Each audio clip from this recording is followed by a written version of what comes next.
Welcome, everyone. This is the official start. We are going to start with a 17-year-old to present, and I'll tell you why. A number of us yesterday went to Mass Challenge, which is the most successful incubator on Earth, and we were met by the head of global partnerships there. And the head of global partnerships was only 25. And I thought that was really odd because she didn't seem old enough to even know where all the countries were on a map. I think in this age of trying to be innovative, including different perspectives is really important. That means different generations. And I'm proud to have a gentleman come up here who didn't get involved with us to give a speech, but I've asked him to do that. He came because he wanted to observe this innovative relationship between MIT and Nasik. He came because he's a student of society, and he's thinking about the planet and his country and the world. And he wrote a really thoughtful paper that is many pages. And I'm not going to have him read all those pages. It's beautifully written, but it's not for this format. But I asked him to condense some of his findings in his paper and to present it to you. And so he's a concert pianist on the side. He loves jazz. He could do a great job as a jazz musician. But I asked him to kind of kick off today to kind of frame where is Nasik, what is Nasik, and what is this Kumbh Mela? And so the fact that he's 17, he can't drive, he can't drink wine legally, is to remind us that this collaboration is about different generations coming together and thinking about the future. So ladies and gentlemen, Pranav.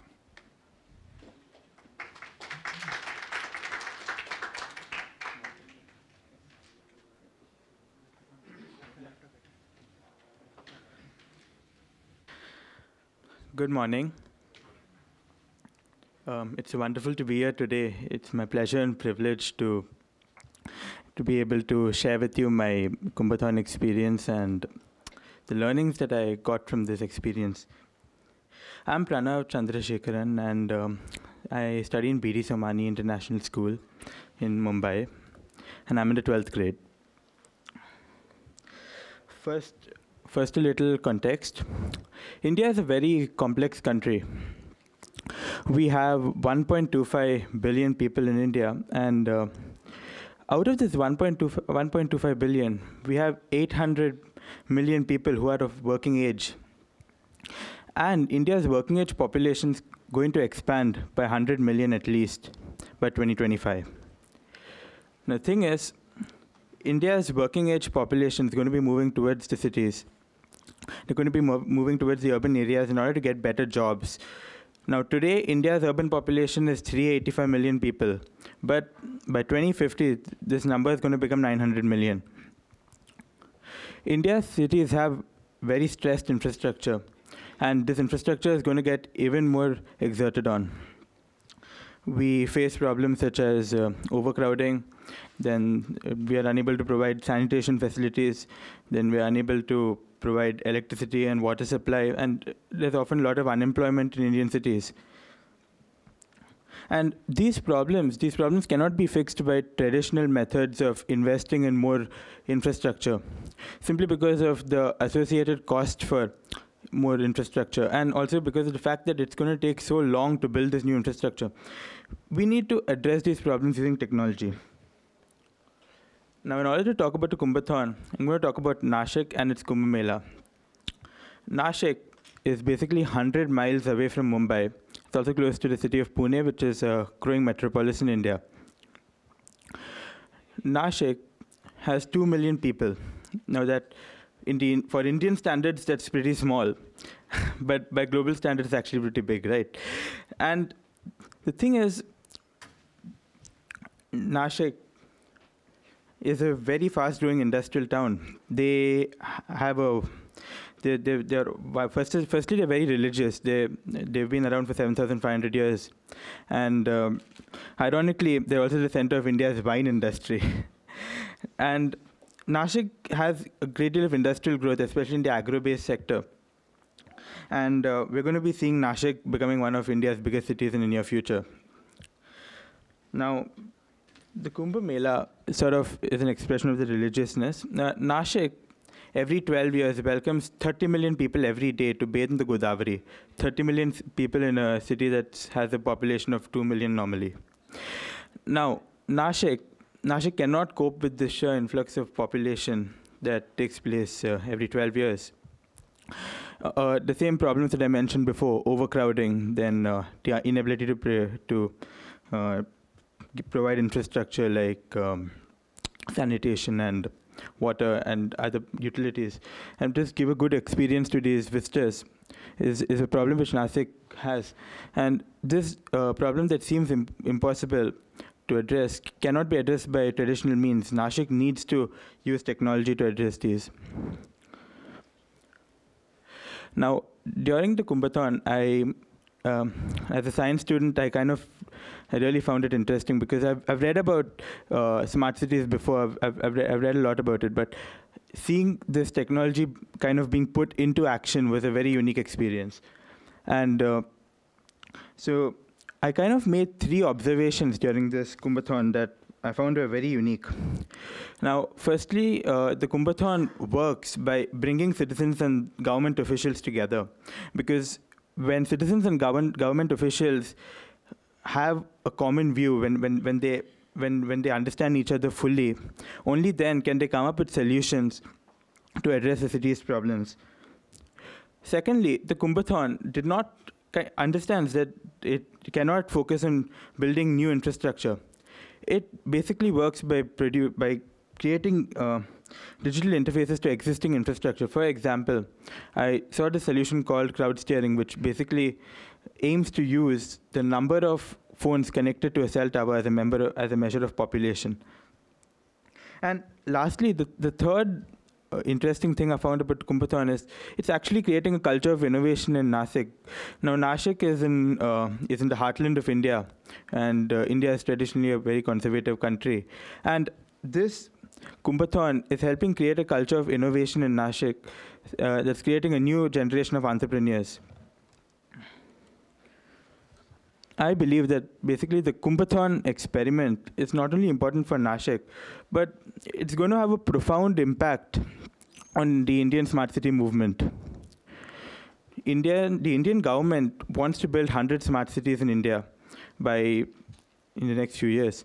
And the Kumbhathon movement can help create innovation hubs all around India.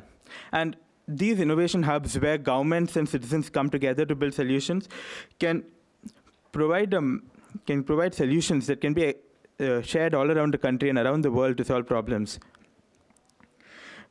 So to sum up, I believe that the Kumbhathon can help create an entrepreneurial spirit in the country that will also not only help modernize the country and galvanize its vibrant economy, but will also provide better jobs for people.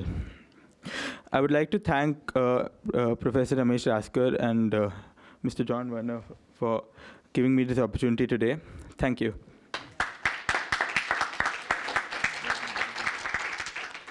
So again, the quality of what he said was very high, but the fact that he's 17 shows that this is a multi-generational thing, and having young people kind of be part of it is important. So next slides. So this isn't Mars. I know The Martian's a popular movie. This is the moon. And a few decades ago, President Kennedy said, let's go to the moon. And we did. There were a lot of things that came out of that. The acceleration of software development, Tang, and the ballpoint pen. I think they came out of that. I think that's debatable. A few years ago, 2 people, Ramesh Raskar, professor here at MIT, and Sunil. Sunil, are you here? Sunil, they got together and they put a challenge out there. They said the city that we call our home, where we're from, Nashik, every few years has an influx of people, goes from 2 million to close to 30 million. And let's use that event, that pop-up city, to challenge people to be innovative, to come up with solutions that could scale for tier 2 cities, for emerging worlds around the planet. And sadhus come. And there's a place for sadhus to stay when they come. This is the official opening. The chief minister of water for 114 million people. The state of Maharashtra is sitting right next to Joey Ito. Do people get water when you're here? Yeah. Kicked it off.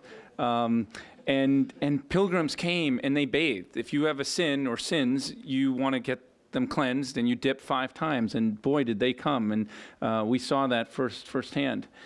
And And so a number of us at MIT said, let's get to know this pop-up city. Let's see about this opportunity to kind of drive innovation. And so we would fly to Mumbai and take the drive to Nasik. Ramesh is so ambitious that a few times we had things going on in both cities, so we would drive back and forth multiple times. So I feel like I've been there like Groundhog's Day like 50 times. I love Nasik. So this is a sky view of Boston and Cambridge. The Media Lab is right here. And when you look at this picture of the city, you think infrastructure, you think waterways, highways. But what the hypothesis that Ramesh put forward with Sunil and the others that we kind of got together was the future cities is not going to be just infrastructure. It's going to be understanding digital information and figuring out how that connects with the physical layer.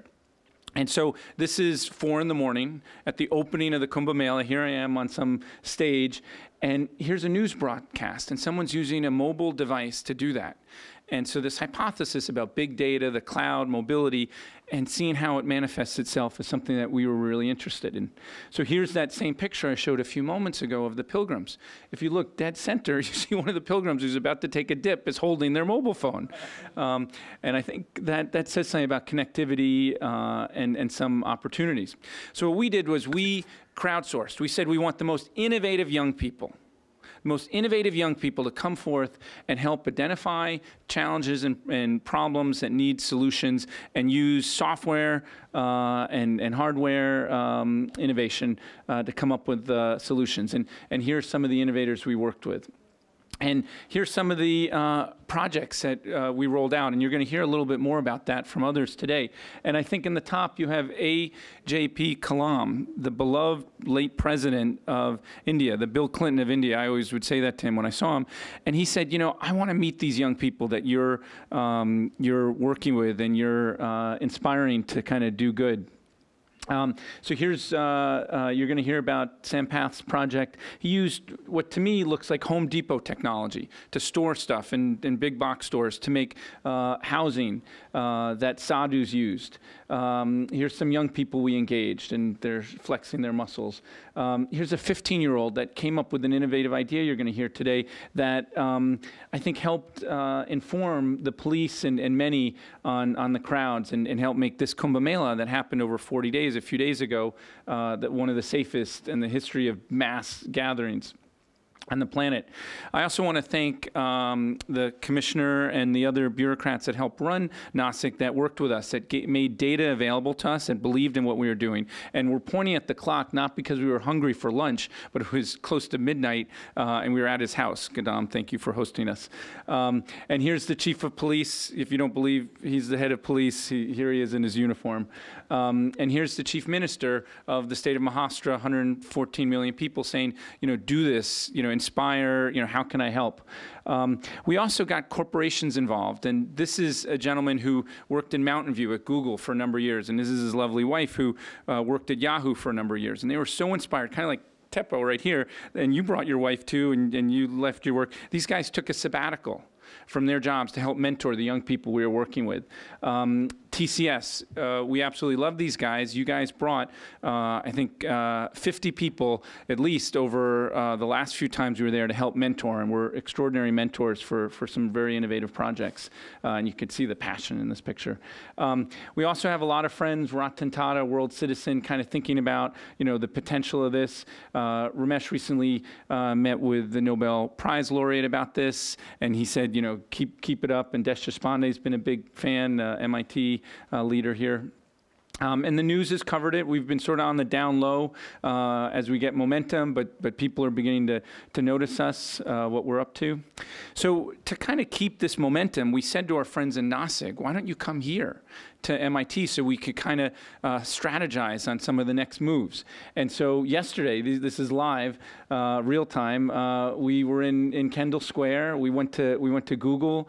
Steve Winter, who grew that office from 3 people to 1,800 people, hosted us, and and that's the one of the co-founders of Android. There's some interesting dialogue about new features that the Nasikers could help with. And Steve Winter said, you know, how can we collaborate as we think about the future of the planet? And this is a guy of like the 70 Google offices around the world. This is one of the most powerful ones, saying, you know, how can we work together?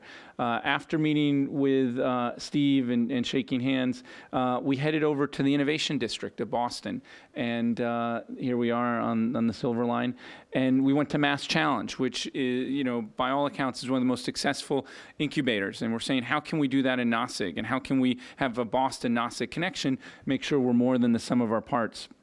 And there's Kara, the 25-year-old who runs global partnerships.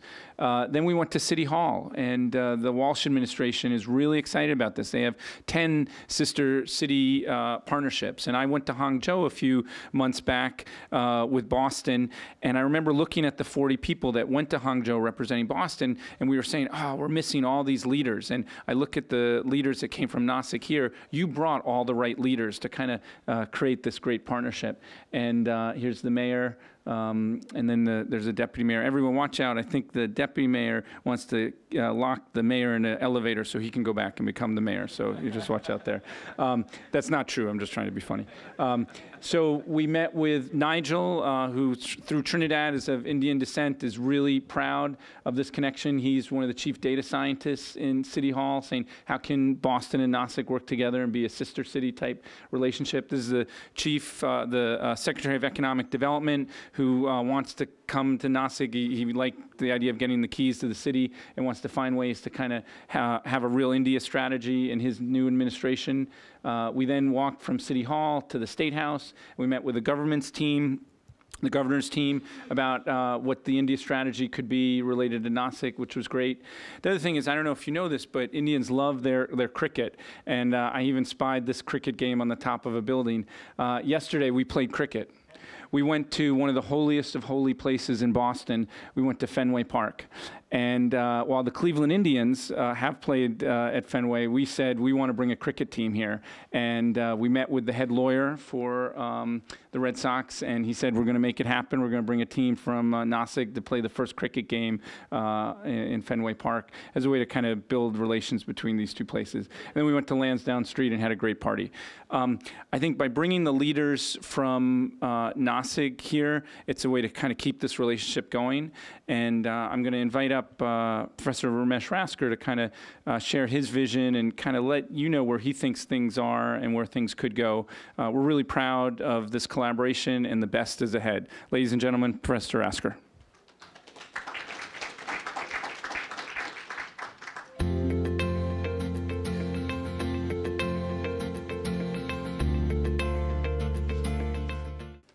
Hello, everyone, and welcome to MIT Media Lab. As you can see, when we talk about innovating for billions, we realize that the billions, fortunately or unfortunately, don't live in Boston. They're somewhere else. And to innovate for billions, our director, Joe Ito, talks about how we need to deploy and not just publish or demo. So publish or perish, demo or die, and now it's deploy. And we're taking that mantra and seeing wherever all over the world we can deploy and innovate for the billions, billion-dollar problems that could impact billions of people. Now, for me, that journey started with a project in my group. We saw how can we create medical solutions that reach remote parts of the world. And that was a project called iNetra, which is a snap-on eyepiece, goes on top of a binocular, look through it, click on a few buttons, gives you a prescription for your eyeglasses, or measures your cataract. That was a good start to say, hey, listen, how can we impact billions? But I and my team had dozens of other ideas of how we could, take this research out there in the world. And I realized if I do it one master's student, one PhD student at a time, it'll take like 20 years to make that happen. So we took our group here. This is Media Lab. Everybody has amazing tools, really smart people, and we said let's go and deploy that in large scale. So we started a platform called RedX, Rethinking Engineering, Design, and Execution, and started in the city of Hyderabad to see how we can attack a preventable blindness, low vision, and even creating superhuman vision. So really looking at the eye and solving the problems in human vision. So that has been a fantastic journey with a beautiful innovation centers, a lot of employees in that center working and moving forward. And then we have taken that platform to other cities. We went to Mumbai and started a health Innovation Center that's supported by Wellington Institute and the Tata Center. And then we're looking at things like sleep disorders or hearing challenged and so on. Now, after doing all that, we said, let's go one step beyond that and look at an uncharted territory, which is Kumbh Mela. Now, some of you know I'm from Nasik, and the next Kumbh Mela was taking place in Nasik. And we wanted to see how we can target problems well beyond health in food, transportation, transactions, civic issues, and so on. And I found a really good partner in crime, which is Sunil Khandbahale, who's also from Nasik, and he got a fellowship at Inc. Talks in 2013, exactly 2 years ago to this day, October 3rd week. It was amazing. So Sunil, come on over. And we started with this crazy idea that we can do something for Kumbh Mela. Yeah. What did you think we could do? Yeah, I think, Ramesh, of course, you remember, we wanted to build upon the local human capital. And the Kumbh Mela was the perfect mix with diversified challenges. And I think over the period of time, it has been evolved in such a way that we are quite optimistic to see it as the next best and unique ecosystem of India. It's like a next Silicon Valley. Right now, we have all the stakeholders like university attached to it. We have government with us. We have local innovators with us. We have capital infrastructure and risk capital. And so this is the right mix. And Ramesh, I'm pretty sure that this can lead to a unique innovation ecosystem and the next promising innovation eco hub of India, and not just India, but for all this emerging world for billions. Yeah. OK, please wait here. We're going to get to the people. And so we started this challenge called MIT Kumbhathon. And the genesis of that was just a simple Google Doc. We said, let's try to understand what the challenges are. Because when we talk to people who have been in Nasik and talked about Kumbh Mela, had very different thoughts. They thought about how to bring a lot of infrastructure and paramedics and so on. And this is about 2 years ago. This is even before a lot of our administrators were already in Nasik. This is before your government was in power in Bombay. And we said, let's start this, kind of a crazy idea. And we got a tremendous response because there was this latent need to do something about the city. So as Pranav said earlier, I think our main task was to just create the culture of innovation. And so we didn't want to do a hackathon or just a brainstorm. We said, let's create a pre-camp at MIT and elsewhere. We started collecting a lot of problem statements. And then we did a camp. We call it Kumbhathon 1, where we selected about 20 projects. And then post-camp, we continued to work with these partners. Every 3 months, we went back to Nasik with a lot of MIT researchers. And this was a constant flow of people from MIT going to Nasik. So those of you who have been to Nasik but are not from Nasik, if you can please stand up. So many of you. Yeah. Anshuman, Pratik, Beth, Teppo, Laura, Bethany, Abhishek, Mrinal, all these people are not from Nasik. They are not even from India, many of them. And they all went to Nasik multiple times. And many of them are, of course, not here in room because they have graduated or they're doing other things by now. But what was really unique about Nasik is that it was teamwork. Here we are with government officials about a year and a half ago, trying to understand what we can do. Here we are with the business leaders, and really thought that this is a relationship that's growing very quickly. It's a city that's very hungry for new type of innovation, as opposed to large metro cities, where people have a very certain notion of what innovation means.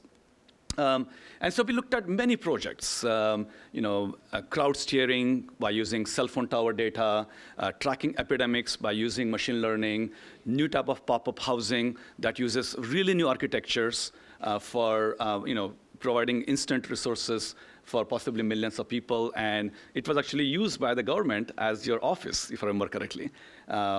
the very first pop-up housing that Kumbhathon team built, then 3D maps that were created by our teams that could be used by people who are illiterate, and they were placed all over the city, again in coordination with the administration. Also food logistics, how people are very passionate about donating food, but the logistic has been challenging, so a new software layer has been built.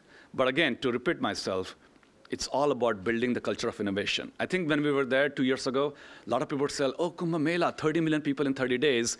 I'm just going to leave the city and take a vacation. And especially the young people. And I think through our collaboration, I would say we're very proud that we were able to engage hundreds and hundreds of young people and business leaders and educational institutes and government leaders who said, you know what? Let's do something in Nasik. Let's not run away from it. Let's do something for it. And you'll hear about it as the day goes on. So it's just one example of how we were to use the cell phone tower data, which the administration worked very hard to provide us in real time. As far as you know, nowhere in the world cell phone tower data is being provided in real time. It's only post-event. And here you can see these 2 red dots. This is where the actual the river is, where you see the hotspot. But this other red spot is where all the sadhus are, hundreds of thousands of sadhus. And you can see over the day how it's changing. More interestingly, this is the train station out here. And that's another temple called Muktidham right next to it. See, hotspots are getting created. And these are outer parking lots. But here's something that we shared with the administration. Some hotspots are being created in this particular part of the town, which shouldn't. That's because the way the traffic was diverted on that particular day. I remember I myself was stuck here for almost an hour because of particular way. And the administration was very clever. For the next time, they changed the traffic patterns. And we didn't see these hotspots in the second time. So once we got started, kind of dialing back the time, me and Sunil, we were very inspired about it, but we found really great partners to join us. So Sandeep, come on over. So Sandeep Shinde, who was actually still an employee of TCS, it turns out. If I can tell you your story in 30 seconds. Got sick, independent of Kumbh Mela, got sick and got dengue fever, and he was in the hospital. Unfortunately, his wife also got sick. She was in the hospital, and in a very serious state. The story goes on. Both their children also got sick with dengue in the hospital. While they were in the hospital, their house got burglarized. Yeah. And he's still sitting there in the hospital. When some of our colleagues went to meet him, he was in a very, very weak state. And Sandeep, I wasn't there, said, if I come out alive from this fever, I'm going to dedicate everything I can to Kumbhathon. And so since then, he's been with us, and he said, I'm going to quit my job and just do this full time. So tell us, what does Kumbhathon mean to you now that you have actually recovered from dengue fever, and your family has recovered, hopefully your house is in shape, and you have all these collaborators. What does Kumbhathon mean to you going forward? Yeah, Ramesh, thanks for bringing that story. What Kumbhathon means to me is, it's a collaboration. What I saw in Kumbhathon is a passion. What I saw in Kumbhathon is an impact which we are making in the society. And somebody like, Ashwin Kandoi, he's coming and dedicated his office where we can run the, day-to-day activities. Somebody like Dr. Sachin Patsurkar coming forward and bringing all the ecosystem on the platform. Somebody like Subhash, he's trying to bring all his government connections to kind of make it happen. So what I realized over the period, it's not about individual, it's about the community engagement which all the people have brought. Somebody like Girish Pagare, he's about to retire, but he is striving for a city to do something, not in a traditional way, but in a way where it can actually innovatively impact.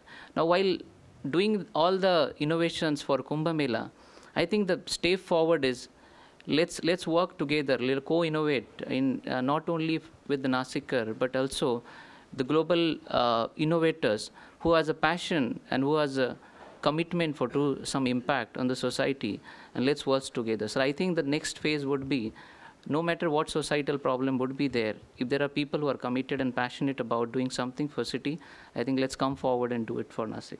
Excellent. Thank you. Stay here. And so as Sunil and Sandeep said, this has been a very interesting movement. And we thought we were going to sit here at MIT and work with some folks and see if we can do some collaboration. But as I said, the passion and energy in Nasik was fantastic. So I would like to invite all the core team members, Girish, Subhash, Ashwin, and Sachin, if you can just come up. Please join us here. Viraj. And Viraj. And so I really want to thank this team. Of course, not everybody's here, but a large fraction is here. So I want to congratulate them for being a great collaborator of MIT and MIT Media Lab for Kumbhathon. Thanks so much. Thank you. He wants to do a cheer. We are on. We are on. Kumbhathon. Kumbhathon. Great. Thank you, everyone. Okay, thank you. Thank you, Ram. So that takes us to the next phase of where we want to think about this. And we talk about data, we talk about Internet of Things, we talk about new populations.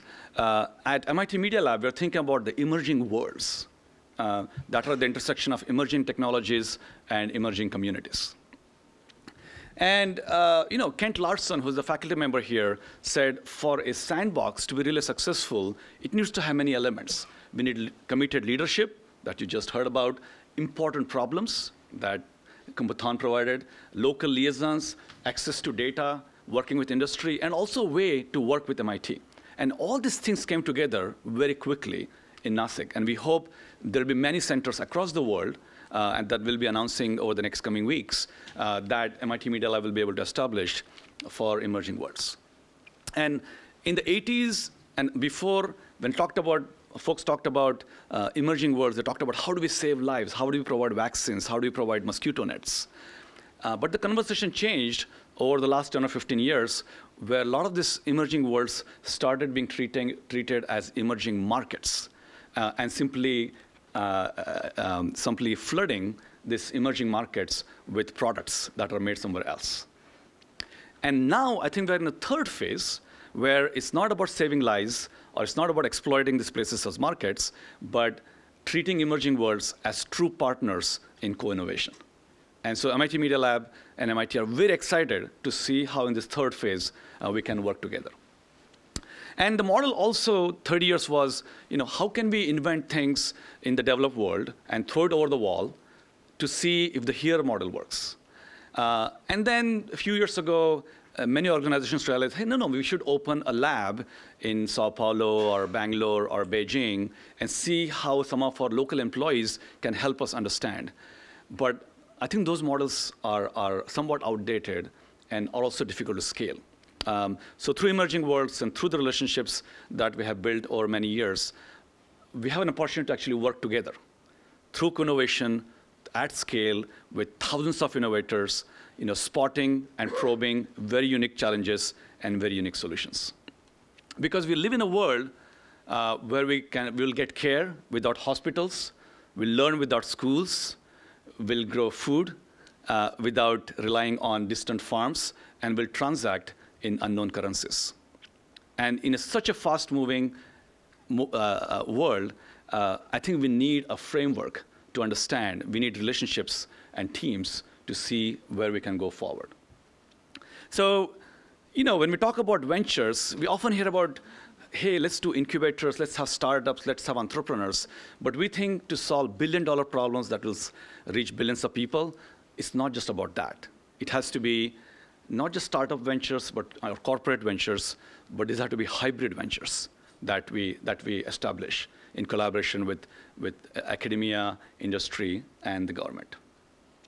And as much as we talk about smart cities, which is a very important aspect of it, the citizens are becoming digital much faster than cities can become digital.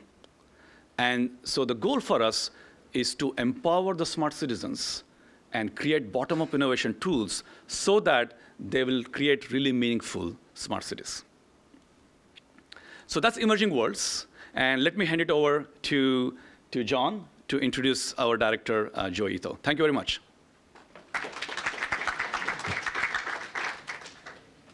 Little known fact about Ramesh is he created the first website in Nasik. It's not that he created the web and invented HTML, but he saw that Nasik deserved to have a website. And in 1992, he kind of said, we're going to do this. And I think this bottom-up innovation that we've set up is helping the next generation of innovators to do the same type of thing.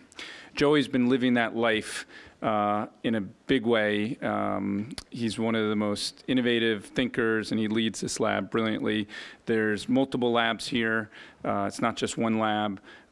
Media isn't about journalism, but it's about technology being the medium and how it can drive the future. I'd like to introduce the director of the MIT Media Lab, Joey Ito. Thank you, John. And first of all, welcome to everybody from Kumbhathon in India and TCS. I'm very, very happy to see you. I started about 5 years ago now, and when I first got here, the Media Lab was, it's an amazing place, but I'm from the internet, and it felt like a container, where inside there was all this amazing innovation, but it was kind of wrapped up in a shell. And it felt like a computer that was amazing but wasn't connected to the internet. And so one of the first things I tried to do was to change the Media Lab from a container into a platform. And so Ramesh talked about deploy, because it used to be Nicholas Negroponte, the founder, often said, demo or die, and that demo only has to work once. And the way that we impacted the world was by inspiring our sponsors, and then they made products like the Kindle or Guitar Hero. But I realized with the internet and with the lowering cost of innovation and with innovators around the world that we could impact the world directly, and we should interact with the world directly. And also, I think, you know, MIT was mostly a federally funded institution where we were doing atomic research and missiles and material science. And you could do most of the work sitting here in a laboratory at MIT.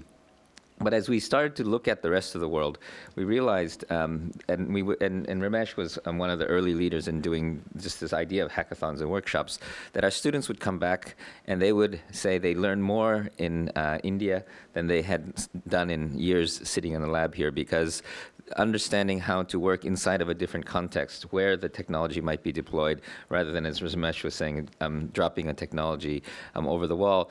This became a big thing, and actually after a while, I think the majority of our students from India were coming through the people that we were meeting in these workshops. So not only were we learning a lot, we were also recruiting the next generation of students.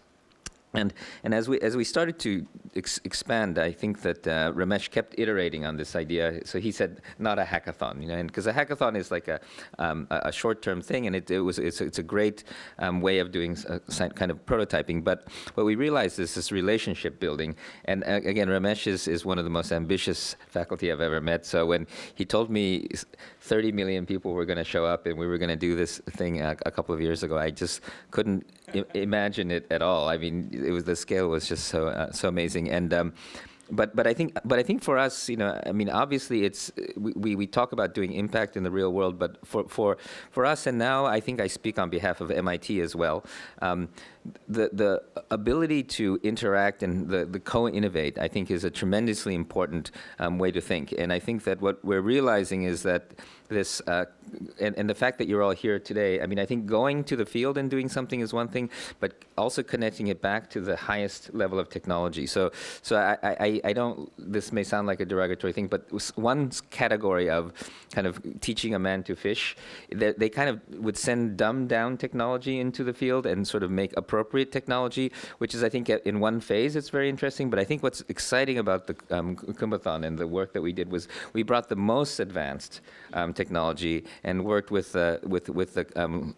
all of you to create, you know, to really leapfrog anything that we could develop here. And so I think that the idea that doing work in this emerging world is in some way low tech, I think is completely the wrong image. And I think that we've seen from this collaboration that the kind of things that we could do with you is far more interesting than what we can do here by ourselves. So thank you so much for your support, and I hope that this becomes a model for collaboration with other countries, but also I think we've had lots of relationships with India, but I hope that this becomes a very strong bridge for MIT to work with India as well. So thank you so much.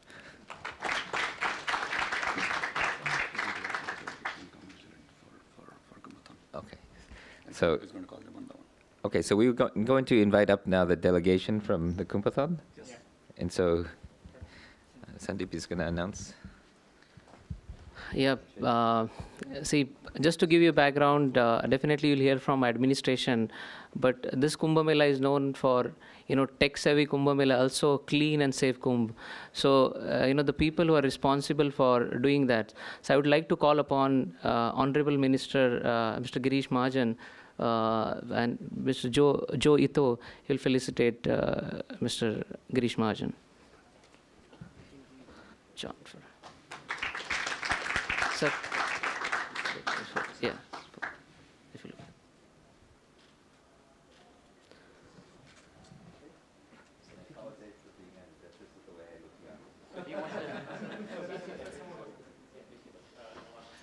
I would like to call upon Honorable Mayor Saab, Mr. Ashok Murtadat.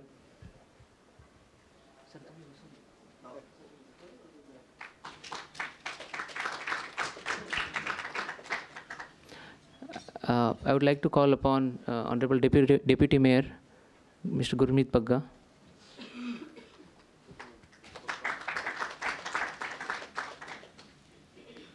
I would like to call upon Mrs. Devani Farande, elected MLA from Nasik.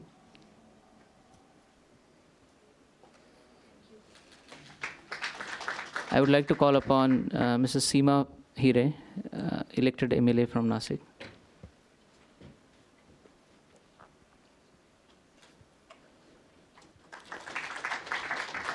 I would like to call upon Mr. Dowley, Eknath Dowley, Divisional Commissioner from Nasik. He was the responsible and lead for the Kumbh Mela. Sir. I would like to call upon Mr. Deependra Kushwaha, Collector of Nasik. I'd like to call Mr. Praveen Gedam, Nasik Municipal Commissioner.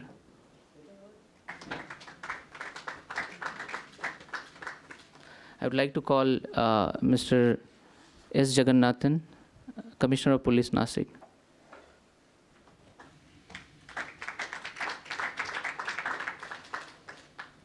I would like to call Mr. Sanjay Mohite, Superintendent of Police of Nasik. Stand back.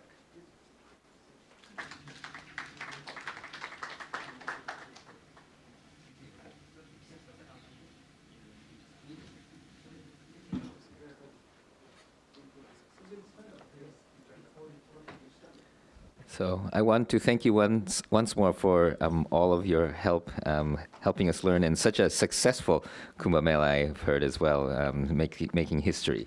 Thank you very much and congratulations. If you can please stay there, and we also invite all the business leaders who have come from Nasik, who have also played a key role too. So if you can please stay here. We're going to take some pictures.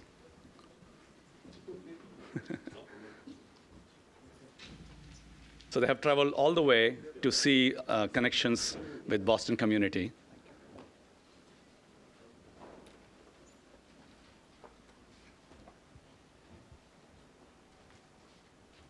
Jonathan on the projector.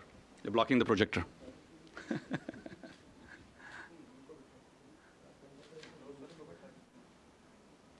Excellent. Yes. Yeah, Joy, please.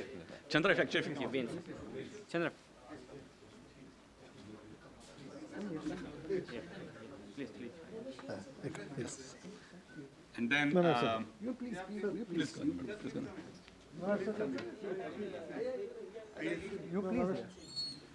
Thank you. Yeah. All right, and then we're going to cram all the team members here. So Yeah. go. Team members, yeah. Sachin. Kumbhathon Sandeep, team members. You can sit in the front. Yeah. Yeah. Good. Ashwin, for it. yeah. All right, go for it. Yeah, it's okay. Yeah, I'm here. I'm here. If the MIT team can join, please, Maggie and so. Laura, where is Laura? Yeah. Bethany.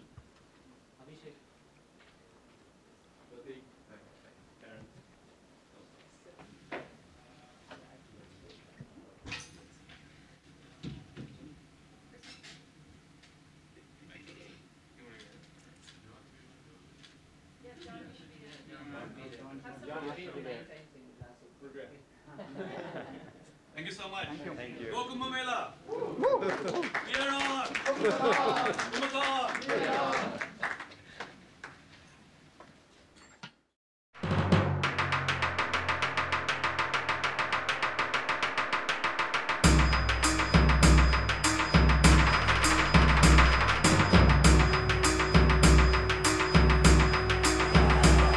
Sinhasta Kumbh Mela, the biggest gathering of humanity.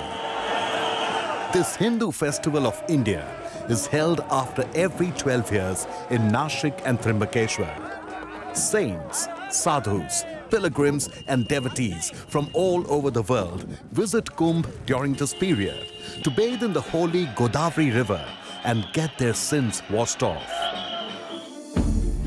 Sinhasta Kumbh is held at Nashik and Trimbakeshwar when Jupiter enters in Leo's zodiac sign. The mythological significance of Kumbh revolves around the story of Samudra Manthan, or the ocean churning, which was done by the gods and demons to obtain the invaluable jewels and Amrita, or the nectar lying beneath. The drops of this nectar were believed to have fallen at 4 different places in India, Nashik being one of them. During the period of Kumbh, holy bathing days are the most important, and millions of pilgrims visit Nashik and Trimbakeshwar on these occasions. This event was flanked off by Honorable Shri Rajnath Singh, Home Minister of India, along with the various ministers from the government of Maharashtra, and Shri Amit Shah being the chief guest for the opening ceremony. The event was supported by the Government of India under the leadership of Honorable Prime Minister Shri Narendra Modi. Organizing such a mega event needs mega management. This year, Maharashtra government took the entire responsibility of successful management of Sinhasta Kumbh Mela under the vision and able leadership of the Honorable Chief Minister Shri Devendra Fadnavis, Guardian Minister and Kumbh Minister Shri Girish Mahajan, and team of efficient government officials with over 60,000 strong workforce. Special care was taken to provide basic infrastructure, health and sanitation facilities during this event. The government planned to work from macro to micro level with over 23 government departments working for this mega event. Every job was properly delegated from the highest rank officers to the staff members. Crowd management and security, hygiene and sanitation, transportation and parking, water supply, medical facilities and environmental safety were the core challenges, along with taking care of religious sentiments. Special housing was created in a record 18 months period for over 200,000 people in 325 acres of Sadhugram area. Sadhugram was provided with water, sanitation, medical services and 24/7 electricity. Over 700 kilometers of roads and 6 bridges were constructed in Nashik and Trimbakeshwar area for ease of transportation. 3,000 buses were deployed for the event. Special carts were constructed to distribute people during holy bathing days, with 7 carts in Nashik and 3 carts in Trimbakeshwar.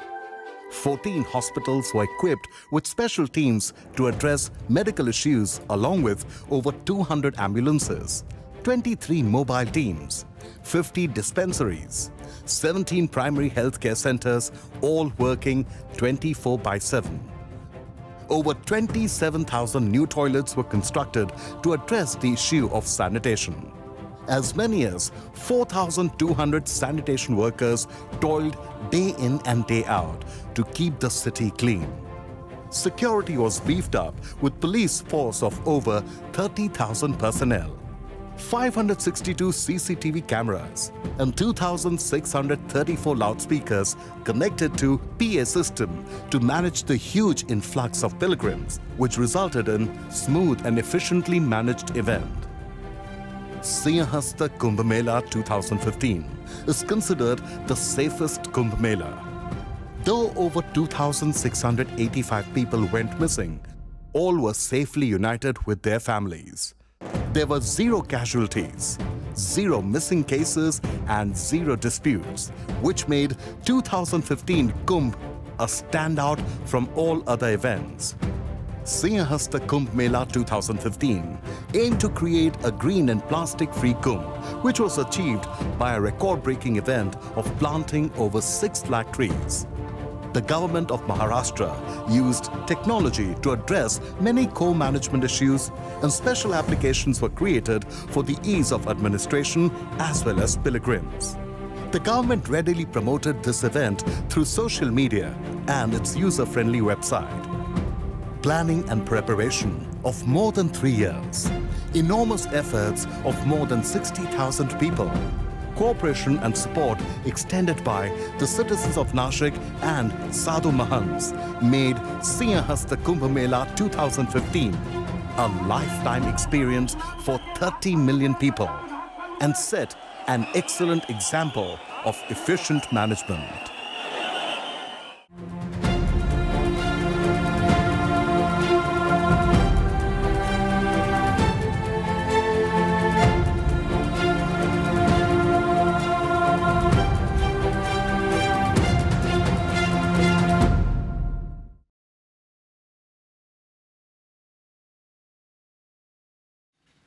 So, as some of you heard, Nashik is the wine capital of the world. I understand it was a Stanford MBA that realized that Nashik is similar to Napa Valley and set up a winery.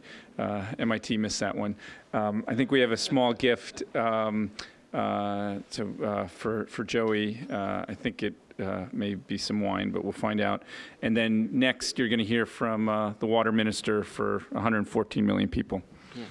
I request Honorable Minister to come and felicitate Mr. Joey. Also, I'll request Mayor Saab, Deputy Mayor Saab, and also Nashik Municipal Commissioner Gedam sir to felicitate Joey.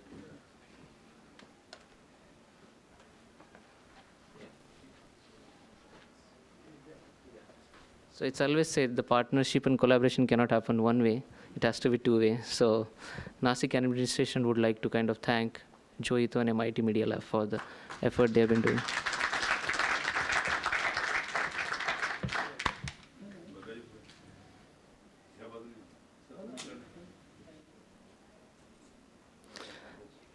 I would like to call upon, the passionate, the person from Nashik, from Media Lab, Dr. Ramesh Raskar. Please. I'm right here.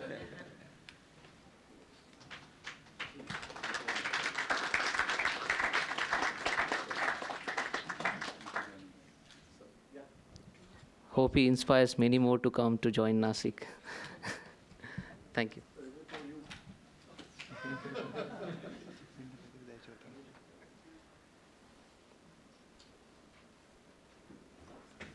So, Mr. Minister, if you could.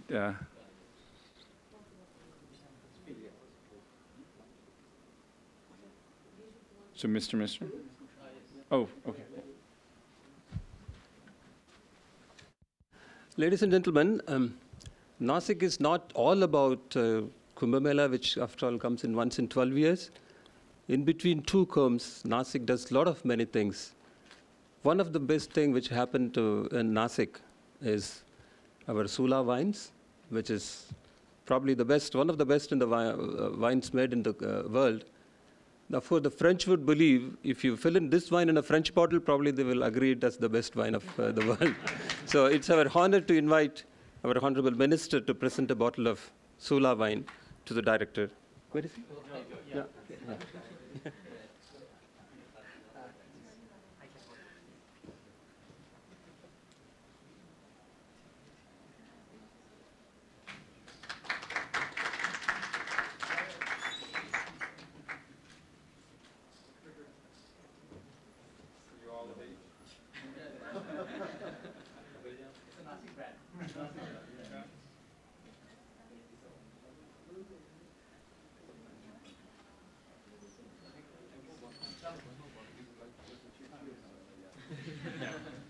Mr. Raskar, please. Will you mind? Yeah.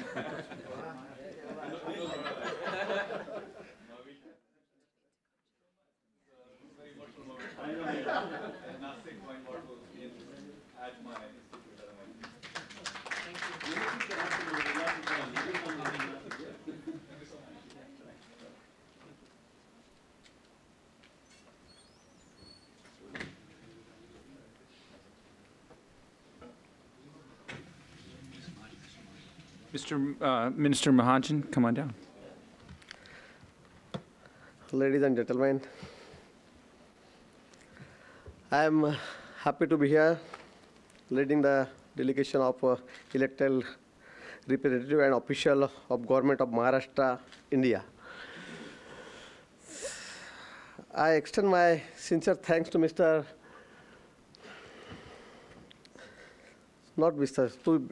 MIT Media Lab, especially Director, MIT Media, especially my dear friend Ramesh Raskar, Johns, and his entire team for inviting us and giving an opportunity to present the success of Kumbh.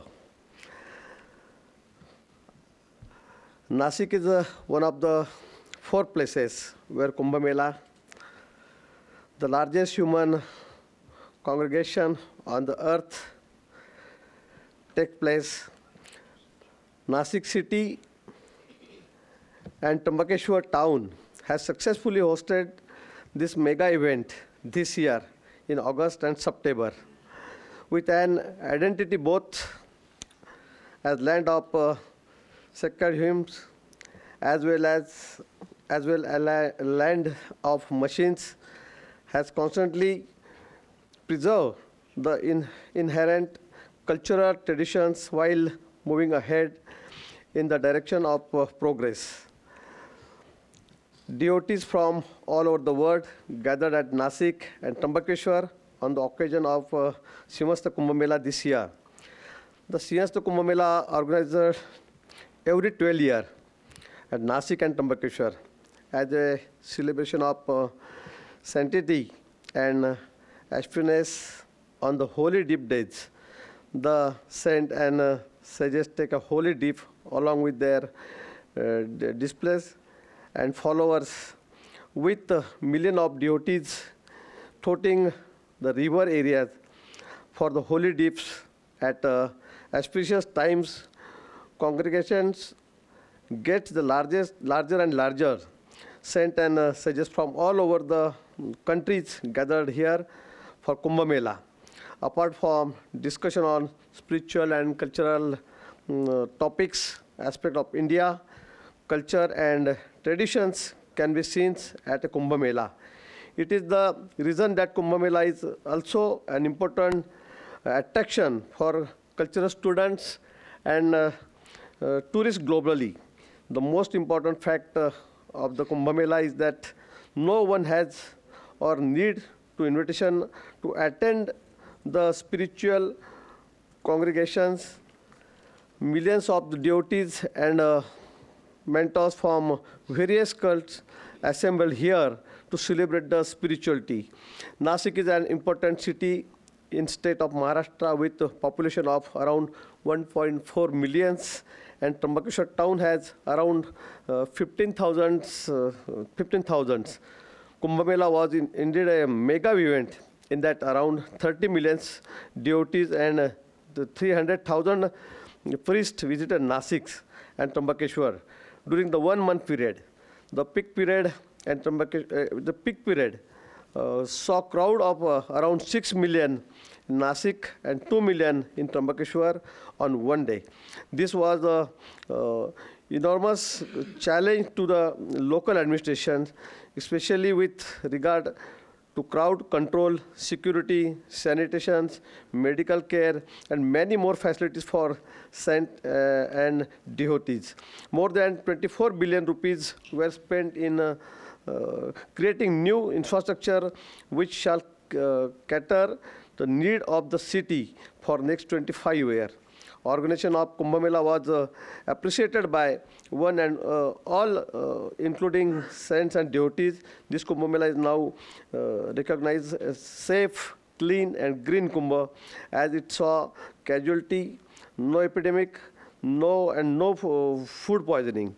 Nasik is not only a religious destination, but a strong economic center in the country.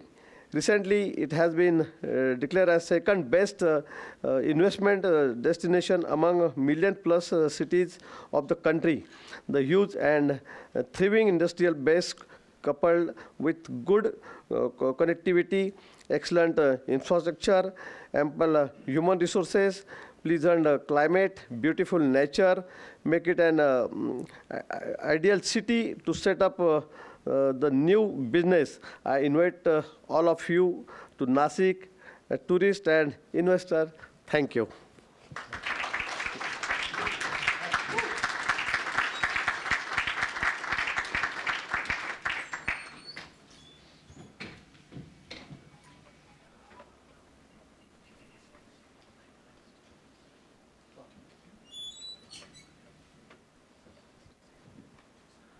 So I will not take more than 2 minutes. After seeing this amazing video and a speech of our Honorable Minister who will lead the whole event, I think there will be some sort of queries from your side to see how this mega event was organized. To unfold the stories of this one, my colleague, Collector Mr. Kushwa, another colleague Mr. Gedam, and Commissioner Municipal Corporation, another my colleague Mr. Jagannathan, Commissioner of Police, and Mr. Mohite, Superintendent of Police, all from the executive wing of the administration, will here briefly give you the idea that how we manage the event. I really extend, as Honorable Minister already had said, but I, from the administration, I extend my sincere thanks to MIT team, particularly all the entire delegation who comes to Nashik and initiated a technology-driven solution for the crowd management, for society, for social issues. Probably that is the first time, probably I will say, the first time is happening in the history of India where the lab has been to the masses and the solution has been driven from the masses for the betterment of the society. Probably that is the take-up from the today's this deliberation. And yes, we are seeing forward this MIT collaboration within us. Honorable CEO of TCS is also here. So we are also looking for the, again, a further enforcement of the ties with the TCS, MIT Media Lab, and administration. We ensure here that all the cooperation, all the help will be provided from the administration. Now I will just hand over to my colleague. Please come. They will just unfold within a brief of presentation. They will unfold how we manage the mega events. Please. So I was remiss, I didn't introduce my friend here. I call him the $20 million man, or California, because that's how many people he oversees. Thank you. Please come. Yeah.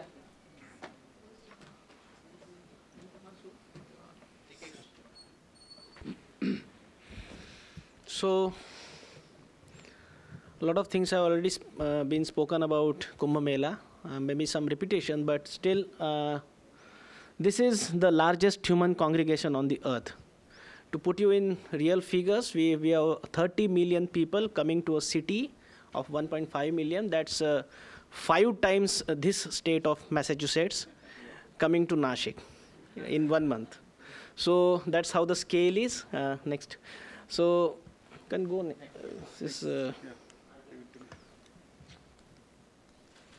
So it do not happens so simple. It comes with its own challenges, set of challenges, and they are actually very, very enormous. We have not only 30 million people out there, but 300,000 sadhus also coming in from all over India, especially northern India, and they are stationed there for a couple of months at a special pop-up city that we create.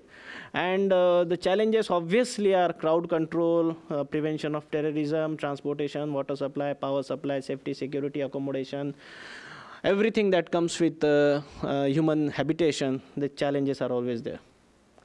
Kumbh Mela, it's 24 billion rupees were pumped in by state government and the city government put together, and 24 departments were working tirelessly, literally 24/7. More than 60,000 officers and staff they were working in synergy with around 1,000 religious organizations at 10 various different locations in and around Nashik. This is the pop-up city that we created. It was created in 5 to 6 months flat. I mean, it accommodated around 300,000 people at a time, and this was a sort of nerve center of religious activities, all priests, all sadhus being there, and everybody from all over the world, all over country coming together, coming and visiting them. And this was the huge infrastructure that we created in such short time. You can see the figures, and almost medium-sized city of USA, you can say that was created for these 2 months, and planning that went on was for around 3 years. Planning that went on in creating this city. Almost 36 kilometers of power lines, a similar length of underground power lines, then more than 1,200 street lights, 40 kilometers of sewer lines, 40 kilometers of underground water supply, 9,000 toilets, and so on and so forth. This is yet another very peculiar feature that was we constructed. These are bathing platforms, or ghats as we call it locally. Around 9 of them, totaling 5 kilometers of length, were constructed, so that we could accommodate as many people as possible at a time. The capacity was around 500,000 per hour. So that's the turnover, you can say, on the most crowded days of Kumbh Mela that we were managing. Then huge network of new roads was laid out, and obviously earlier roads were also repaired, and this was around 700 kilometers of roads, 7 bridges, 7 radial roads were identified as exclusive Kumbha routes. No one else was allowed to go there. This was for crowd management. Water supply obviously was a big challenge. Additional 136 million liters of water. It was purified water, mind well. The new purification capacity was created, distribution capacity, storage capacity, and I must tell that every around 493 standalone water supply points were created throughout Nashik city. Every day the water was taken to laboratory from each of these 493 water supply points, and all of them laboratory test reports are positive, and this was declared as potable by third-party laboratory tests. This is a place in Trimbakeshwar where devotees go and have bath. 1 lakh liters per hour water filtration plant was created by the Public Health Engineering Department of state government, which provided a good quality water for bathing. Sanitation was enormous challenge. 27,000, we showed it in a video. Temporary toilets were created all over city. These were manned 24/7. And extreme micro-planning had gone into this sanitation. Let me tell you, not only sanitation, but all departments and every sector. Not only micro, it was maybe nano planning, pico planning, and femto planning. To that level we went. I mean, with name of each and every, so there was responsibility fixed for who is responsible for this toilet, who is responsible for this toilet, who is responsible for this machine, at what point of time, what day, and all this thing was with us in the control room as well as in the call center. So anything goes wrong, we can get in touch with the person concerned. Fortunately, nothing went wrong. Everything went like a precision machinery.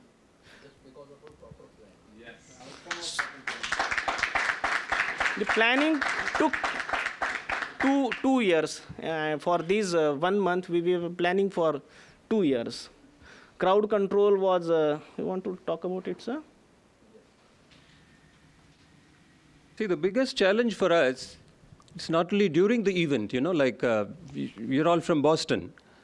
The Boston Marathon bombing was not only fresh in your memory, and that was always a constant fear in our memory also. Like in India, we face this terrorism threat day in and day out. So many things which, which went behind the scenes for months together is ensuring safety and security of the people, random checks of all the vehicles coming, checking all the cyber cafes, monitoring the internet traffic. All that, it was constantly going on, and we had very special teams for, to detect and dispose. And of course, there used to be a lot of hoax calls as well. Someone found something lying over there and all that. In such a, you can imagine, such a thick crowd, rushing specialist over there and then finding that object, taking it out, and then in all that the procedure we need to follow. That was the biggest challenge. Of course, our officers and men, very coolly and in a very, very systematic manner, they went about doing that. And the second biggest challenge is that it is not like, the Nashik city is not like your Boston. Like it's, spread over, for acres and acres, kilometers after kilometer. It's not so. The event which was taking place is something like it's a big bowl, which is the holiest of the holy place. People used to, surge from all different directions, all 8 directions into that particular spot. And it's always constant fear of, pressure developing at the head of the crowd. And even one person tumbles, then the entire thing tumbles. So that's what the challenge we had. But of course, that's where the technology had come into our help. The inputs from, the Kumbhathon team. We had a state-of-the-art control room set up as big as this room.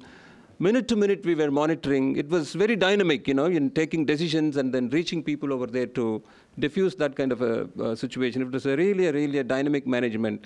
Many things you can anticipate. There are always something which you could not have anticipated in the situation developing. So that is where technology played a very great role.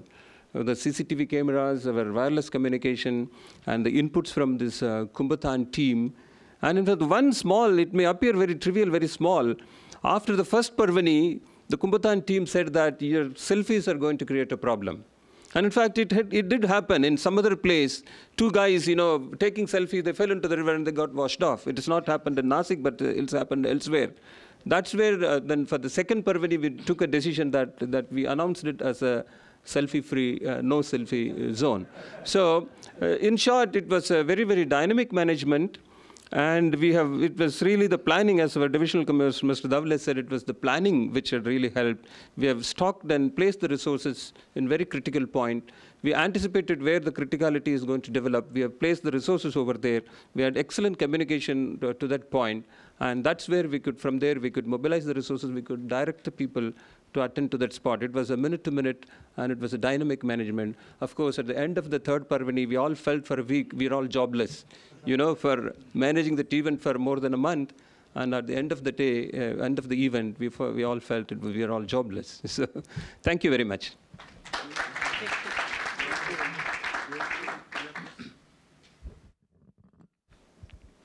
In fact, I would like to add a few points to whatever my CP sir has told.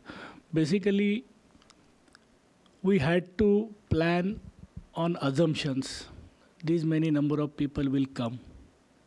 Say 100,000 people will come, or 10 million will come. Then the pattern of their coming, from which direction, how many people will come. And based on these assumptions, we had to make our preparations. Once the assumptions fail, then all the preparations fail. So we had to assume large figures. And still, we were thinking that these huge figures, we are just exaggerating it. We are blowing it out of proportion, but it became true. When we handled it, we found that all our assumptions were true, which we earlier thought that they were exaggerations. True. And managing this, like it's like army, wherein you have artillery, you have air force, you have marines and everything. But ultimately, while handling or the ground situation, you need to send some men there. We in India call them as infantry, those who go there and face the challenge. So ultimately, when the crowd gathers and when it comes to handling the crowd, all police officers and men everywhere, they need to, like hold their nerves till the end. And I think the handicap which we faced during this Kumbh, that lack of sufficient data of previous Kumbh. But I think MIT and Kumbhathon will be of a great help for handling not only Nasik Kumbh, but almost all the forthcoming Kumbhs in India, because you have collected data, it is properly documented, and based on this data, we can handle many such conglomerations in future. In fact, we had very bad experiences earlier. During last Kumbh in Allahabad, we lost some 35 men. In 2003 Kumbh of Nashik, we lost 29 to 30 men. During this year alone, we lost almost 200 men in 3 different stampedes in such kind of huge conglomerations. So it was like, it is a part of this conglomeration. This is what the people had started to think. And on the last permanent day of Trambak, same day, unfortunate incident at Hajj happened, wherein 1,500 plus people got killed in stampede. And we were getting those news while handling almost 1.5 times the crowd that was there in Hajj. So, it was a breathlessness situation that, okay. So, fortunately, everything went off well. And I thank MIT Media Lab, Kumbhathon team. The other day I was discussing with one of the Kumbhathon team members, and he told me that the ping count on last day, that is 25th September, it was 2 million. In Trambakeshwar. It was huge. And the bathing ghat or the bathing pond, which is there in Trambakeshwar, we call it as Kushavarth.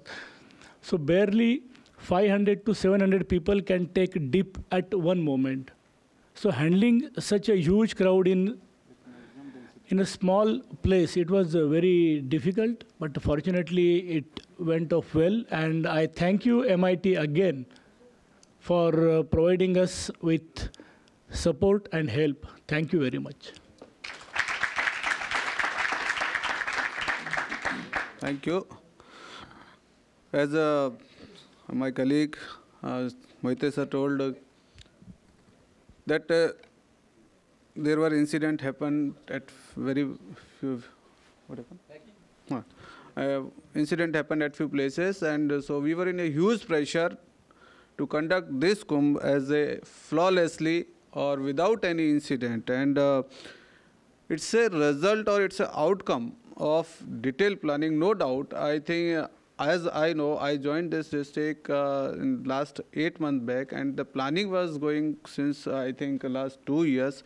And every week, without failing anything, we were sitting, all of us were sitting for more than 7 hours, 8 hours, till 12 in the night, without failing. And our divisional commissioners were leading, not only planning, everything, as told by CP sir, and he said, we predicted each and every what can happen and what may happen. So we were ready for that, and according to that we planned, and after that we execute accordingly. The roles were defined to each and every person. They acted accordingly. Just quote 1 or 2 examples. As our minister, sir, he was there at the bathing place for more than 40 hours, and he was standing with the public, and he was there within the, and he was bringing the people outside the pool. So this kind of dedication was from top to bottom in our this system. The healthcare, as you were actively involved, as MIT was actively involved, this healthcare system, and so many hospitals were built up, and all the hospitals were integrated with this through a software and this IT, and every hospital was manned by a volunteer. So this facilities will be given to any patients within a given time frame. You will be surprised in that much crowd. We gave this response time of an ambulance was less than 2 to 3 minutes. And if we found the average, it is not more than 5 minutes in the peak hours also. So more than 16 to 20,000 patients were examined on daily basis, and they, as told, there was no outbreak throughout the Kumbh Mela. Next. Sorry, it's with me.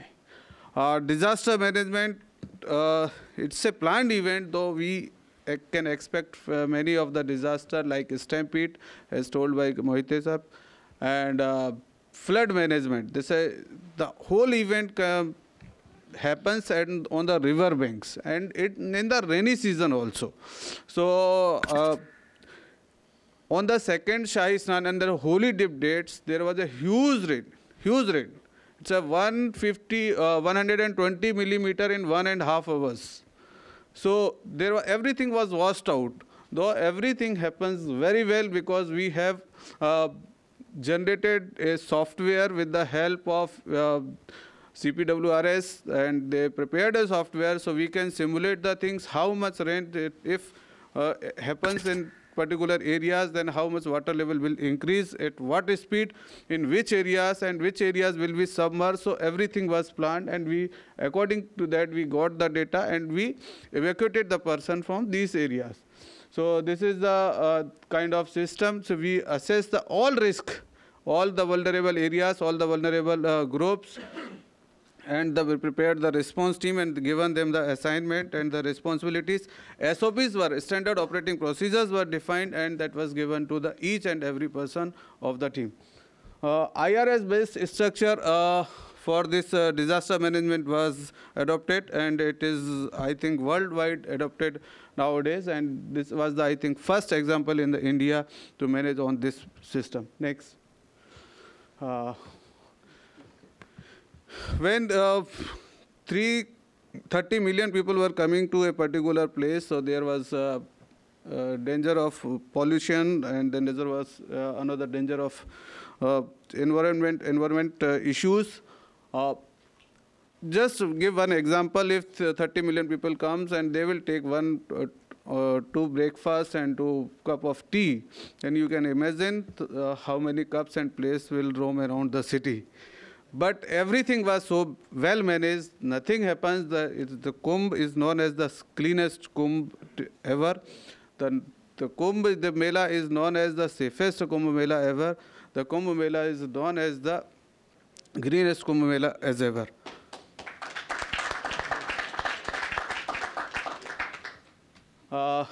Then so many technologies were involved in various departments. More than 22 departments were involved in this Kumbh Mela. Everyone worked as a one team, not as a 22 departments. All the technologies, all the departments, all the human and NGOs, sadhus, and everyone were working together. Few of the technologies was initiated by MIT, and that really helped us. First time, this is the first time, I think, first Kumbh which will be getting real-time data solutions, which will be getting data for future planning. That is, will be, I think, accurate data. So I thanks MIT once again, and I handed over mic to Gedam sir to forward this. Yeah. I'll just add, because this is what the innovation plays a very crucial role. I think a crowd, an estimation of a crowd is a big challenge, which probably administration faces. And nowhere in the world there is a technology which really will come out that this is the place within given a square kilometer, this population has come. Now here is the innovation, here is the technology, where is the challenge, which says that now we had the mobile cell. We know how much people has been registered in local area and how much is the new addition.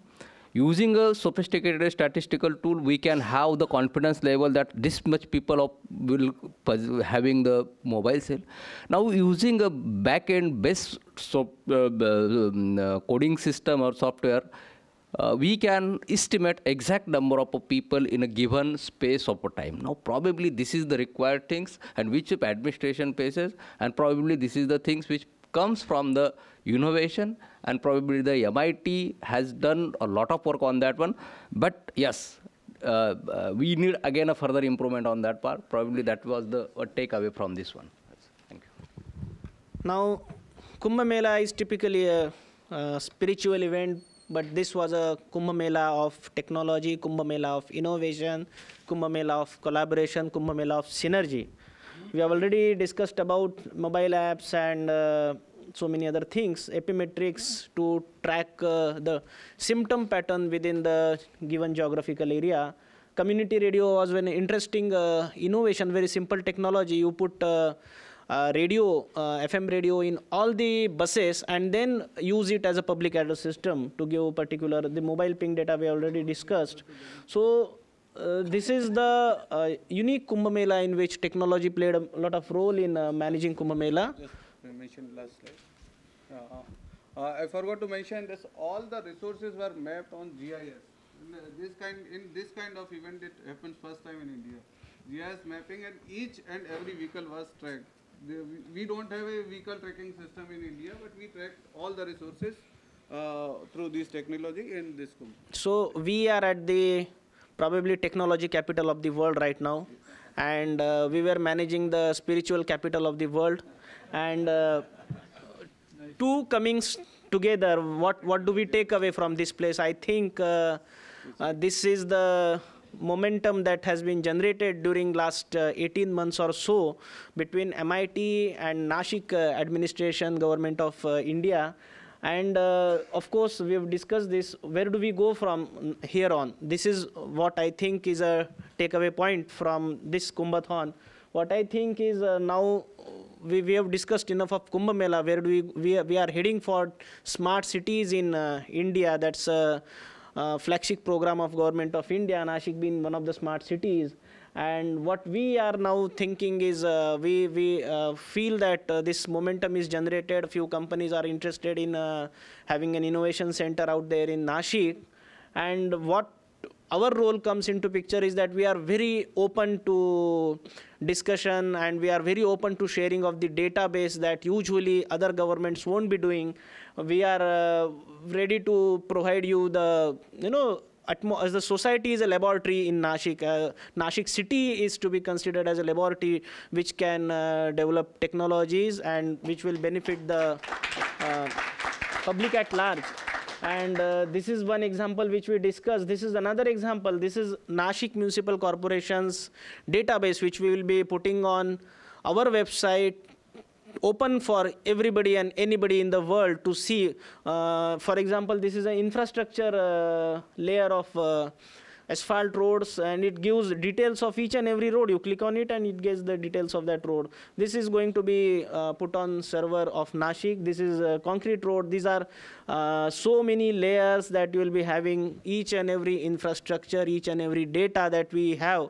It's there for you, for innovators and technocrats to get down to and go and, we should be thinking of what are the problems of society and then solve them.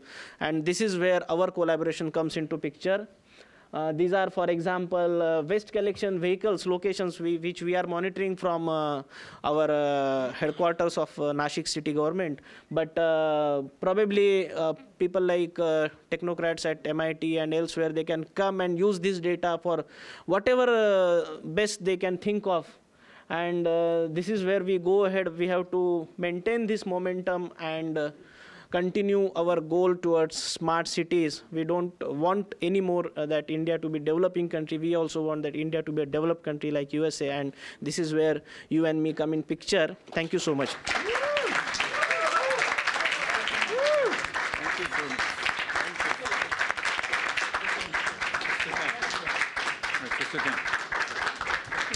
Okay, so that was very inspiring.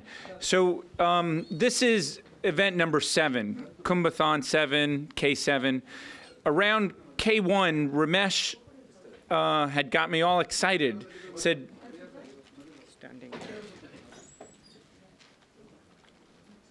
Ramesh said, we need to get the best company on the planet that manages data to be a partner. And so I did a phone call. I was able to do a phone call with our next speaker. And I told him about what we were doing and asked him to come visit Nasik. And to my surprise, he said, sure, I can't wait. And then he called back. He said, it's the World Economic Forum, and I have a role. The day that I thought I could get there, I'm really, really sorry. So most CEOs of companies, that would be it. But then I get a call a few hours later saying, John, we can send the CTO of our company and Hasit, who I think runs Gujarat or something for TCS. So he said, they're better than both of me, combined. So I'd like to introduce our next guest. He runs the most valuable company in India. He runs a company that's one of the top 4 on the planet in terms of information technology. It has 330,000 employees. Average age is 28, so he's thinking about the next generation. In 2006, he was ranked one of the top 25 consultants on the planet. I don't know how they came up with that, but that's pretty impressive. Like in tennis, I don't know if you had to duel each other with PowerPoint decks. He also knows cities. He knows communities. He's run over 400 kilometers in races. He races marathons around the planet. He's a globetrotter. And while he's leading this $85 billion market cap company, $15 billion revenue, he is keenly aware of every step we're making. I feel like he's bugging our calls because every time I talk to him, he knows exactly what's going on, and he's giving good insight, and he's asking questions because he's so curious. Ladies and gentlemen, one of those powerful CEOs, corporate titans on the planet, Mr. Chandra from TCS.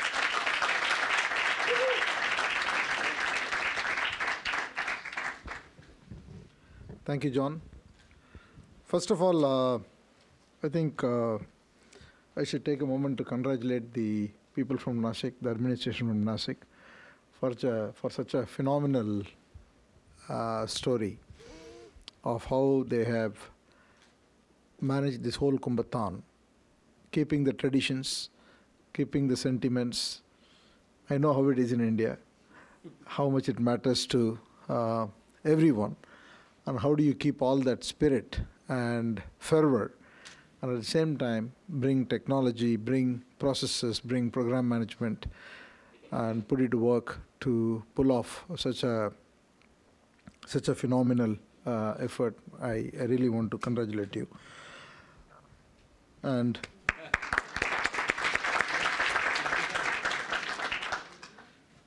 second, I simply have to admire Ramesh for you to spot this as an opportunity for innovation. I know innovators look for problems, and you being here, I know that there are many, many opportunities to focus your attention on, but you're thinking about this and spotting this as a key opportunity for innovation and bringing this whole movement. I get the feeling, and I've been getting this feeling over the last year or so, definitely last few months since we met. And every time Hanumant and Hasid speak to me a little bit, I always get this feeling that you're onto something here. I think we are onto something that can revolutionize the way problems are solved. So it's always about finding the method to solve the problem. I see so many different aspects. It is not about applying a technology. It is about getting all the stakeholders aligned and getting them onto the same page in order to be able to solve problem and getting everybody to appreciate what technology can bring. I would have thought that it's extremely, extremely difficult, and some of you from government, please pardon me. I always find that it's very difficult to work with government people. Huh?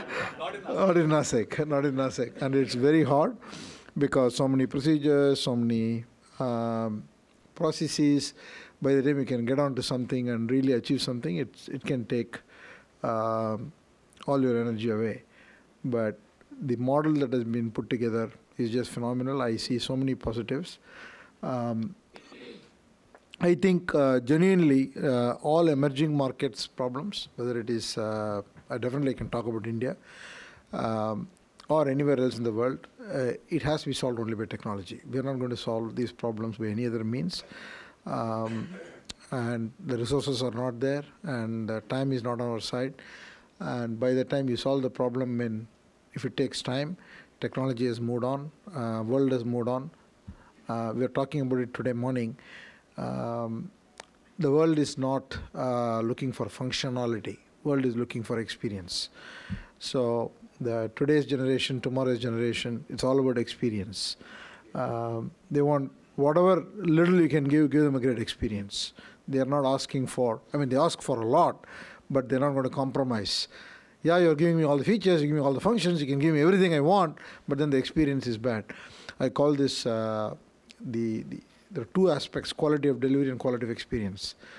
Quality of delivery is important, but quality of experience is far more important. People are very demanding because the people of today can see what's happening everywhere else in the world, and they have huge aspirations. And they always ask this question: why can't it be like that? Why can't we have it like that? Why should we put up with this crap, right? So I think that's the attitude. That's a good attitude. I don't know whether I should call it a social innovation or collaborative innovation, but I think it's a terrific effort, and I hope that TCS will have an opportunity to partner, and we talked about it. And I really think we can think much further ahead in terms of the direction and how this whole experience can be translated into the whole smart city movement. And it's not about smart city. I was telling one chief minister, why can't we think of a smart state? Then why can't we think of a smart nation? Why can't we think of a smart school? I think smart has to be in everything. Smartness is not about technology. I think I don't have to say it here in MIT, but smartness is about getting things done in the most appropriate way. And I believe the world is moving to real time. So to me, everything has to be real time. And we don't want to analyze data of the past. We want to analyze things as it happens. And in fact, we'll move to a situation that we'll start analyzing what will happen. So it's all about simulating. It's all about visualizing Kumbhathon 2027. I was sitting there and thinking, oh boy, I missed 2015. So I got to be. If you want to go to the next Kumbh, it has to be 2027. So it is about thinking about imagining that 2027, how best it can be. So I think you're on really something. I want to congratulate all of you and Ramesh and all the Nashik people. And I hope TCS will have a part to play, and we look forward to collaborating together. Thank you so much.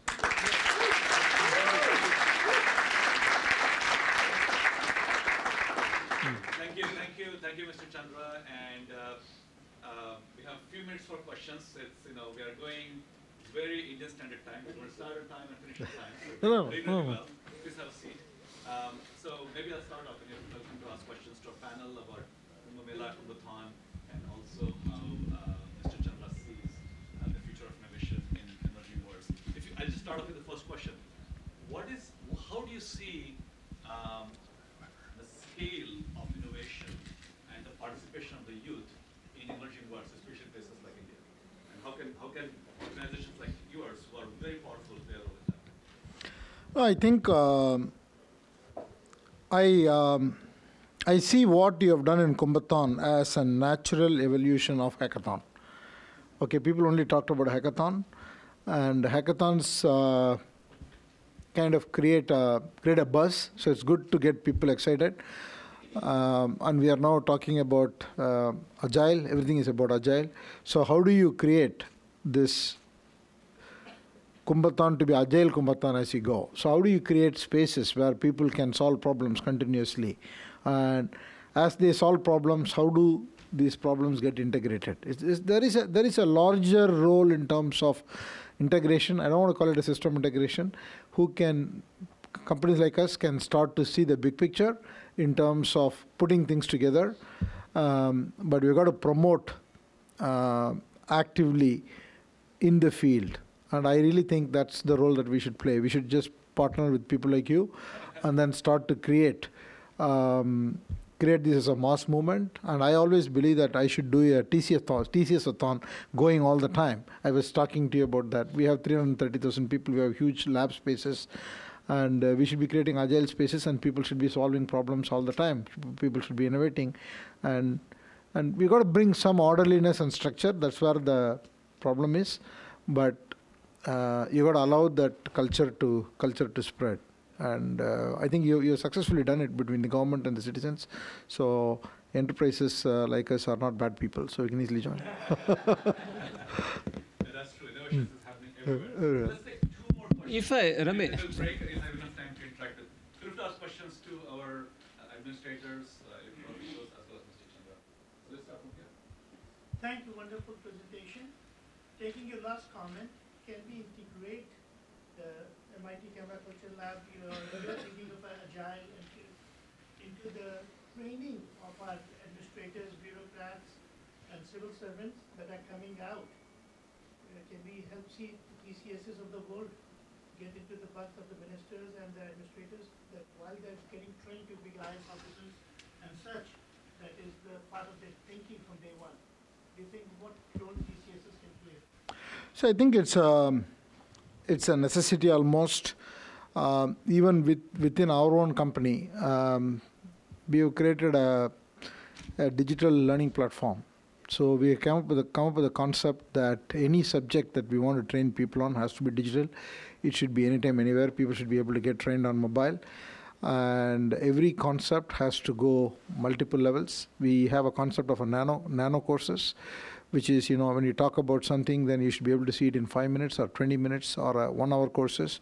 So we need to think through that so that we are able to make these things available for not only city administrators, for everyone, so that people can get it very quickly. So how do you again do that in a way that the experience is... See, we are all engineers. Engineers generally, what we do is to make everything very... I was seeing in Joy Ito's room in a chart, engineers are very good in converting knowledge to functionality. But we need somebody to convert the functionality to experience, right? So we got to create that, and I really think that's something that we'll have to come together to do. We have done it in the traditional mechanism. Many times we kind of take bureaucrats, IAS officers to a training campus, put them through 1-week course on technology, project management. These efforts have been done, but how do you do it on a real-time basis, 24/7 basis, and how do you make all these things available? Yeah. Pratik Shah, scientist at MIT, he ran the health pavilion at Kumbhathon and Kumbhathon, and I think you had a question for him. Oh, right. So former Broad Fellow, or always a Broad Fellow, really strong. So I worked with Ramesh and John and Maggie at MIT, and I was actually at the Kumbhathon with the MIT team, and I had the pleasure of working with the Nashik city government in a variety of things.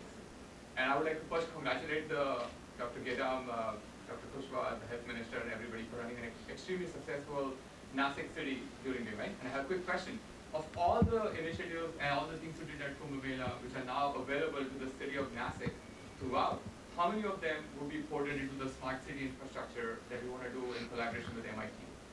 So, because Dr. Gedam laid out many things which are now permanent infrastructure in Nashik beyond the Kumbh Mela, and how many of them could be now ported into the smart city platform to work with MIT? The question is for you.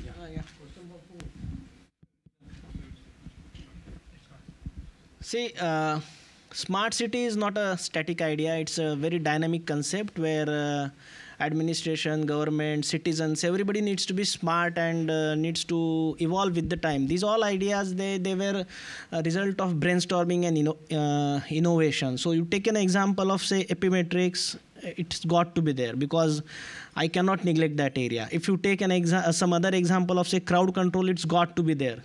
So obviously I would like to take as many ideas as possible, except for those who are really related with only Kumbh Mela, maybe something like pop-up housing. But all the other ideas, what I said, this Kumbh Mela has provided a launch pad for us. So it's going to take off now. And we are now going towards a smart city. All the ideas, and these have given some concepts which we were evolved. And this is not the end of it. I mean, this is just a start of it, and many more ideas will be evolved. Kumbh Mela maybe, or Kumbhathon is not over. It's going to be a perpetual movement. So we will be discussing, interacting, innovating, ideating, and more ideas will come out of these ideas. And that's how we are going to build smart cities.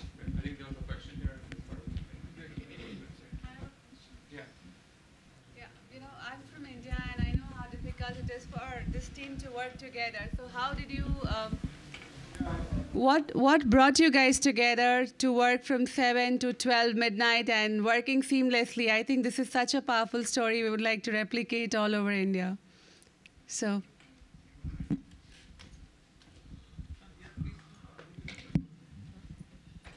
You know, the commitment was always there. Like, the objective before us was that completely incident-free Kumbh Mela. So our task was, translate this idea to the last of our manpower resource. So that when your objective is very clear, and when you are going to feel very proud of it after achieving that, that's what the driving force, according to me. No, I think you have raised a very relevant question, and it happens because, see, particularly in government or wherever, so we work in the silos. Here was the occasion where you requires not only silos, because silos has its own efficiency, own advantage, at the same time own limitation. Here one has to be work horizontally also. So the horizontal coordination is just has seen on the 24 various departments were involved. So any incident or anything which is not only standalone. Even having some casualties, it requires the firefighting equipment, it requires the medication, it requires the alert system, it requires the clearing of the roads, proper equipments. All this requires 4 or 5 immediately line departments to be worked into. So probably that was a big challenge, and everywhere is. So here the role of the coordination, and so everybody works very smoothly on that. And objective, what my colleague said, the objective was very clear. It was the what you can say the basic principle of management, that is management by objective, was very clear. That objective was the incident pre-Kumbh. So probably will work. Teamwork. So definitely as a part of a team, so it happens. So I think that's the only the motto. And see, it is being, everybody thought that it is being an opportunity to deliver. 60,000 people delivering for the cause. I think that was this thing. People were working for the 60 hours. And when we asked them, you have to be work there for the 60 hours, come voluntarily.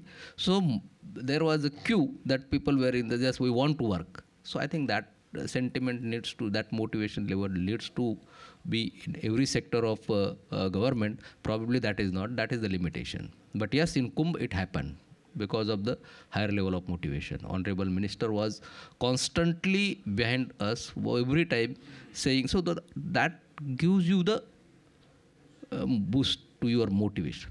That happened. I had one sentence. It's a leadership who take you together. I think. Thank you. Okay. I think this is the last question, probably. Truly inspirational. My name is Ranjini Saigal, and I work as Executive Director for Ekal Vidyalaya Foundation, which I think some of you might be familiar with.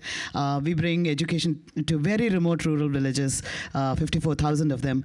As I was listening to here, I used to work at MIT before I joined Ekal, and so obviously very inspired by the use of the opportunity to use technology to make a difference in these areas. So looking at this, if I had to do a tribal thon, to bring together parties to bring again innovation to make a difference in very remote rural villages so that we can leapfrog development and hopefully not have as many urban problems, because if the rural villages are developed, we should have ability to keep the villagers there. What suggestions might you have to make that happen?